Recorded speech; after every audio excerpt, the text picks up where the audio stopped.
Hello guys, today I'm going to tell you about that Goku Super Saiyan token. Now before we start the video, let's share my legal disclaimer. This video is only for educational purpose. Do your own research for the investing. According to the website, Goku Super Saiyan on Solana is a meme token inspired by the late Akira Toriyama, legendary and beloved character Goku. This token is dedicated to portalizing the spirit of Super Saiyan energy on the blockchain.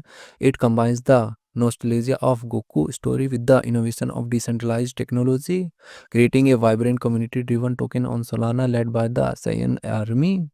Goku Super Saiyan is verified on Phantom as well as on Jupiter stripped list and available for purchase on 3 leading exchanges including Weeks, Binance and SNDX.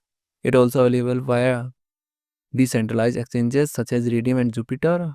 Goku Super Saiyan is in no way affiliated with Toy Animation and operates under fair use international class. Goku Super Saiyan token total supply is 999.99 million and circulating supply is also 999.99 million Goku token.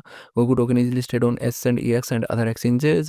If I share my opinion with you, then this project up to 65% chances is that it is a legit or good project. So guys, don't take my opinion as a financial advice. Do your own research for the investing. Thanks for watching.